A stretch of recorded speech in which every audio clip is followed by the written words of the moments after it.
Okay, so this is from Phil and Felipa again. Flying ants in locusts. So we went back into the buffalo valley to go homeward. And then we passed by a house that was broken in the middle, like something with a heavy weight just crashed in.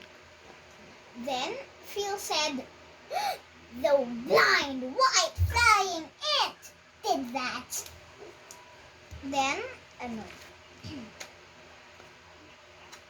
then I, or the author, said, "Oh, will you think I would believe that silly tales?" Then Phil said, "No, I don't. But flying ant did do that. So first,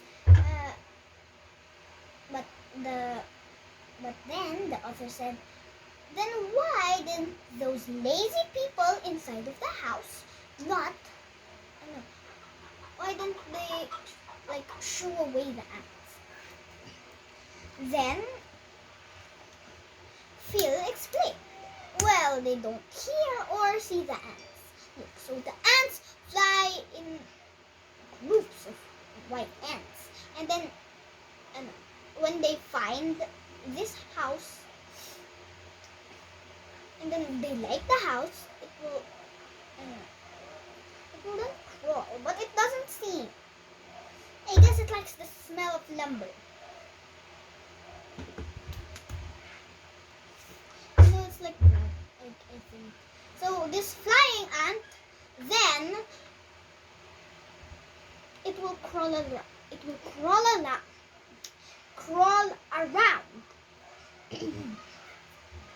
roll. And once it likes this home, it doesn't like air. Okay, so once it likes this home, they will bite the home. They will bite the wood of the home.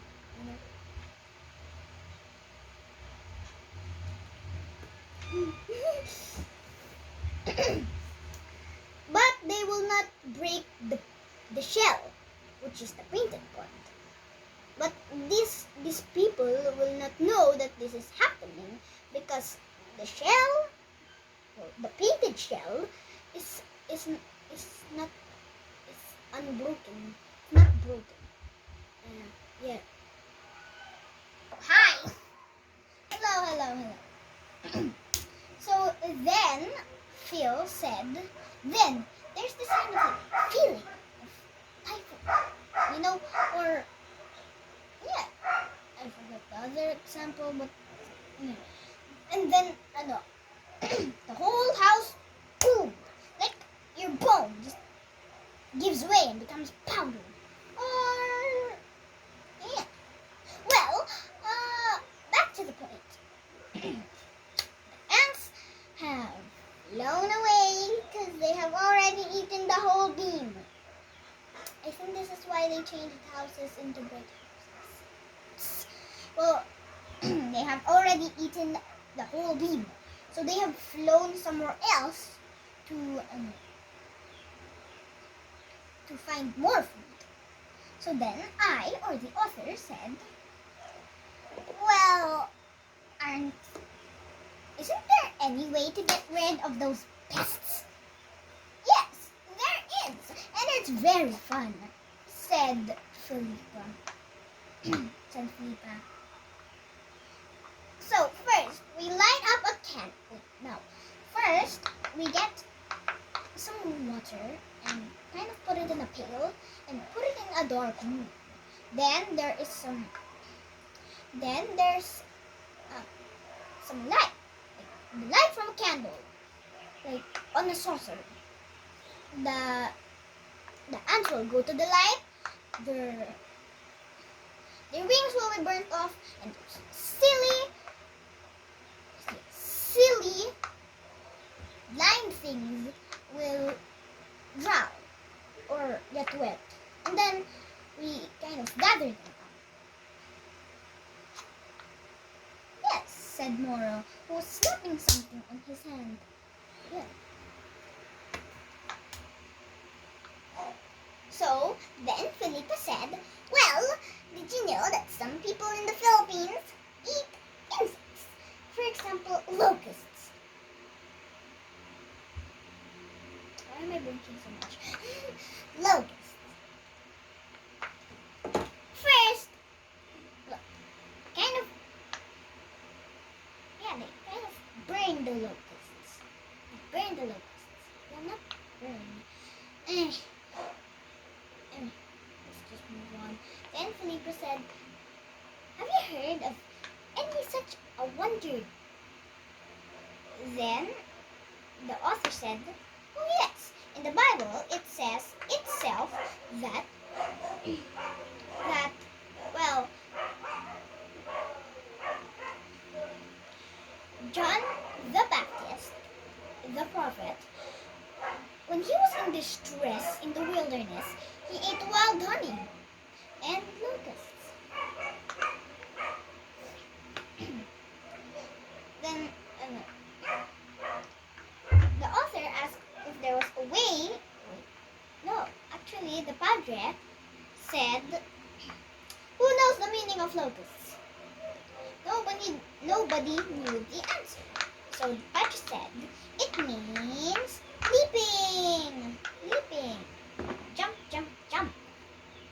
Then Phil said, yes, and that's the way we can catch them. Why did I do that in a deep voice? And that's the way we can catch them.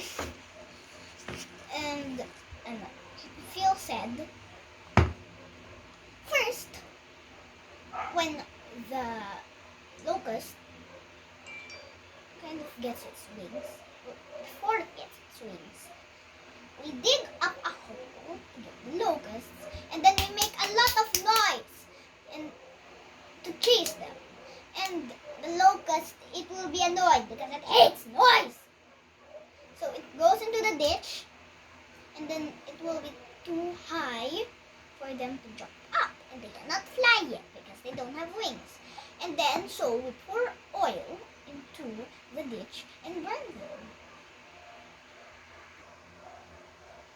Okay, so the padre said, if we didn't do that, it would eat all of our crops. Then Phil said, I've seen a bird that catches locusts. I've seen it before, said Phil, whose eyes were very short, like a Boy Scout in the woods. Then Felipe said, ooh, what kind of bird? Because Felipe loved bird pets. A kind of Chinese ground lark, said Phil. A kind of Chinese ground lark, said Phil.